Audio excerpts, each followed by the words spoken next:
Okay, I'm back. I got some water because my throat is so scratchy. um, so today I promised to talk to you about the Miracle Morning, something that's truly changed my life and so many that I care about and love. I recommend it to all my clients.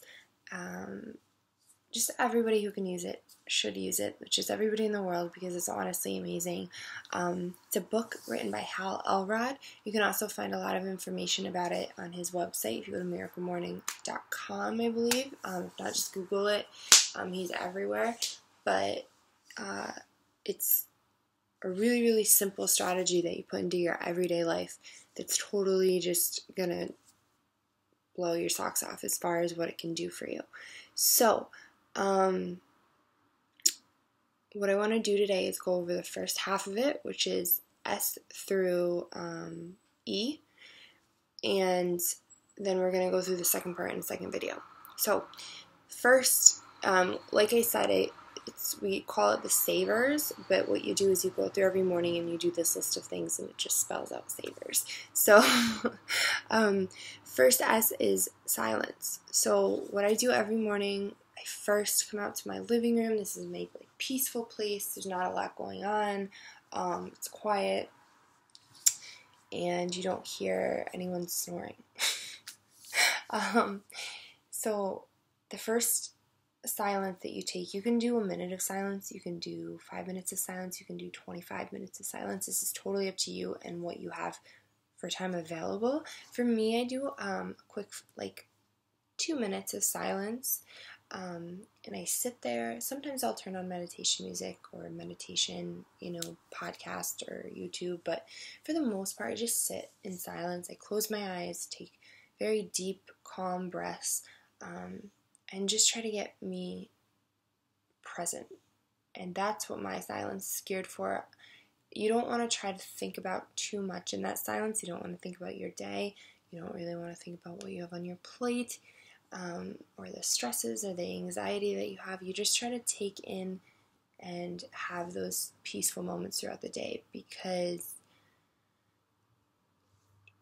you don't get many of them. And we know in our lives that we do not get many moments of silence anymore. Our phones are going off. Our lives are just on the go 24/7. So if this is your only 2 to 5 minutes of silence, really take it in. Especially if you have kids, take it in. I don't yet, but I'm just saying. I have a puppy who's very loud. So with those minutes of silence, like I said, just appreciate, take in, get ready for, being very present in your day. Also, you want to do this, you want to take this action before you check your phone. So I know a lot of us, our alarms will go off, we'll lay in bed for 10 to 15 minutes, check our notifications or emails or, to-do lists for the day. Don't do any of that before you do the Miracle Morning. I know it doesn't seem like it's possible not to check your email first thing in the morning, but keep your phone off. I have to use my phone for my alarm, but after my alarm goes off, I honestly try to not check my phone for the duration. It's 20 minutes, guys. You can do this. And it feels so good to not have your phone be attached to your hip and be your first priority. I work for myself. I know my phone is everything. But it feels way better when you aren't attached to it first thing in the morning. And you feel like you make yourself that priority, which is rare, right? Because everyone and everything else comes first in our lives. But when you make yourself a priority, it's almost like you give yourself that boost of confidence first thing in the morning, because you know what? This thing is not important first thing in the morning. You are. Okay, then we take a look at our affirmations, and I have to repeat them out loud to myself, and I think actually anybody does. Your affirmations are not the same if you're just internalizing them and reading them off a piece of paper in your mind. You have to read them out loud. So sorry if that's embarrassing to you, or if you don't like doing that. I'm the type of person, I read books out loud too. That's just how I absorb the information. So that's what you have to do. So you can write your own affirmations. What I actually did is downloaded an app. I think it's called Think Up. Don't quote me on that. But you can go to Google too and just look up like positive affirmations, you know, in any area of your life. If you want to do a specific area, I like to kind of keep a broad range, and write out about 10 to 15 affirmations that you repeat every day. I wouldn't say change these like too often, maybe every like 4 to 5 months if you just like getting bored of them or whatever, if you just want to change them up. But have those affirmations, read them off every morning, and make sure that you're paying attention to what you're reading, because you're speaking that into fruition, manifesting that. And I know for some of my people who are like, I don't want to manifest anything, like, I get it, guys. I'm the same way. I'm not like some like hippie girl who like prays all the time. It's not who I am, trust me. But it's very important to have those affirmations, because you'd be surprised how often they come in handy and how real they truly become if you keep repeating them to yourself. And then V, we have visualization. So visualization is when you visualize your future and you see what you really want to come into fruition. So with that, it's no really specific time. I like to think of my like FAR goals, just because that's kind of like my why and my reasoning for doing what I do. So for example, I think like, you know, and you don't have to like think, if you're like a single 21-year-old, you don't have to be like, when I have kids in 25 years or whatever. Like, I did that for a long time and it didn't work. So I'm telling you right now, don't feel bad about being selfish with your goals, or about thinking your goals are cheesy or they're not as great as everyone else's. They're yours, and you're allowed to be selfish with them.